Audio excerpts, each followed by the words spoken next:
Kremlin spokesman saying it was Russian President Vladimir Putin's decision to grant former Syrian President Bashar al-Assad asylum in Russia. Rebels overthrew Assad and stormed Syria's capital, Damascus, over the weekend. It has now ended more than 50 years of Assad's family rule. President Biden saying the U.S. would support Syria's neighbors during the transition of power. Joining us right now on the implications of all these developments for the Middle East and for America is Michael Gallagher, head of defense at Palantir. He's a former U.S. congressman from Wisconsin, of course. And, Mike, we're going to talk about Palantir's new partnership with Anduril as well. But first, I wanted just to ask you about what you think has happened here over the weekend and what do you think it means, given all the different cross currents, both for folks like Israel, for Russia, Ukraine, for Iran. I mean, we could sort of walk through the various different permutations of what you think this really means.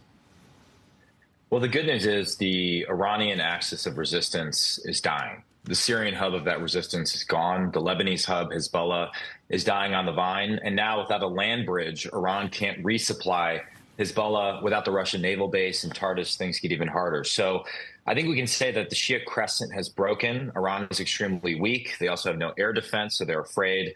Our task is to keep up the pressure, reimpose maximum pressure. All that's really left of the regional power now is the nascent nuclear program, as well as the Houthis. And we can and should destroy the Houthis. The nuclear program, however, is harder and will require President Trump to restore maximum pressure. I would also say this has implications for Ukraine. Russia emerges much weaker from this. Hezbollah has been helping Russia, of course, in that effort. But primarily thanks to Erdogan and Turkey, we now have a little bit more leverage at the negotiating table to ensure that any negotiated settlement preserves Ukraine's territorial integrity. That's the good news. Now, the bad news is this is the Middle East, so the fundamental rules, things could always get worse. Right. Syria has now been overrun by various Sunni Islamist rebel groups, some of which are designated as terrorist groups. So it's really going to require us to rely on our regional allies to impose some semblance of order. And I have to say, finally, not to kick a man while he's down, but this is another blow to Biden's foreign policy legacy. As you know, he was just hours ago trying to strike a deal with Assad and seemed generally more interested in seeing the collapse of Benjamin Netanyahu's government in Israel than Bashar al-Assad's government in Syria. He didn't really have a Syria policy, but Trump will not have that luxury. He needs to develop a policy very rapidly. Right. So two things, Mike, just to follow up. What do you think a Trump policy as it relates to Iran and Syria should look like? And B, how do we avoid or prevent whatever vacuum of power that exists in Syria from being overrun and taken by folks we don't want to be there? Well, the most important thing is to revitalize the basic framework for order in the region, which is the Abraham Accords. It's our traditional Sunni Gulf allies and Israel fostering that historic level of cooperation and rapprochement, and then steadily building and adding more countries officially to that overall umbrella. The long pole in the tent that unites somewhat strange bedfellows is their opposition to Iran. So keeping the pressure on Iran, building off the Abraham Accords, in my mind, as a recovering Arabist, is the only way you can arrive at some semblance of stability in a region that tends to defy our efforts to impose stability. Probably the trickiest thing, and to get to the second part of your question, how do we ensure that Hayat Tahrir al-Sham, or HTS, the dominant rebel group in Syria, doesn't become Taliban light, or at worst a sort of Al-Qaeda style caliphate in the Middle East?